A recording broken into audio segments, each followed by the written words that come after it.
Before you go any further, I'd like you just to talk to the camera here. Tell us your qualifications, how you became recognized as an expert, the study that you've done, the clinical research that you've done, everything else.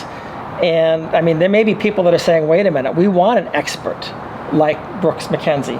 So tell us a little bit about your stuff. I'm gonna step off the camera here for a minute. Tell us a little bit about you, and then if anybody wants to get in touch with you. So I have a simple bachelor's in psychology from, it was at the time Southwest Texas State University. It's now Texas State University. It was in San Marcos.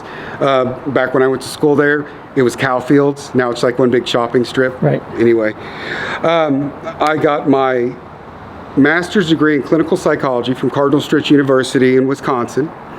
I decided I wanted to be a researcher and not really do application. So I went to Texas Christian University, obtained my Ph.D. in experimental psychology with an emphasis in developmental psychology. I eventually served as the Assistant Director of Research for the TCU Institute of Child Development. It's now known as the Karen Purvis Institute of Child Development. My entire body of work, whether as a researcher within academia, I left academia in about 2013 and started consulting statewide with nonprofits that serve abused and at-risk children, has been dedicated to serving children who've been harmed, neglected, abused, deprivation, trying to show organizations how to fix that damage, because it is fixable. But you're never going to learn that from a seminar. I can tell you all day about the amazing things I can do, but if I don't take you by the hand and go work with you and your child over and over and over for a period of time, I'm not teaching you anything. I'm just letting you know how amazing I am. So that's what I did for a very long time. And then someone contacted me and asked me to do essentially a custody evaluation, but they call it consulting because I'm not a custody evaluator. You actually have to go through a process. So I do the same scientific measures that I used in my published research, I apply to the parents and the children in the relationship. And it gives me data. It gives me a scientific, valid, reliable result. And I can say, look at this. We know from this score that this is most likely what will happen. This is most likely. This is most likely. And the difference between what I do and all the other people is the other people walk in and they go, great, great, great. They read a file and go, oh yeah, don't really like this guy or don't really like this lady. I say we give the kid. That's not an evaluation. It's called an evaluation, but it's basically someone's opinion. And with what we know about the corruption in the system. So why not use data? And so that's what I use. I don't come in, if you pay me X amount of dollars, I'm not going to say what you want. I'm going to say what I found, because I always, in my contracts, it says it doesn't matter who pays me, I work for the child. I will always work for the child's best interest, and I don't use that phrase the way everybody else does.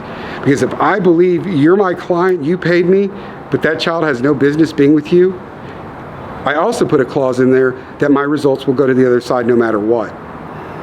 So that if you read it and go, oh my gosh, this will screw my case, we're not calling you. I'm sorry, I've already sent the results to the other side. They're probably going to subpoena me. Because I don't care, I do care about the parents. And it's a horrible place. But the vulnerable, unprotected person is the one in the middle. And every case I've ever worked, I'm the only one who's actually trying to speak for that child, whether they have an ad litem or an amicus, because the rest of it is just ponies and show. And no one's really speaking for the child. They're all speaking for their own careers. But that's kind of the trajectory of my career, is I wanted to do research to find out where damaged adults come from. We know it comes from damaged children in most of the cases across the board. And then they perpetuate that damage on their own families and their own children. And it's a cycle that goes on. And so I left academia to try to make a difference in this world. And quite honestly, there's been times that it's almost ruined me financially, because had I stayed in the job I was in, I'd have been golden, but I wasn't really helping anybody. I was just aggrandizing myself. Helping professions never pay very well.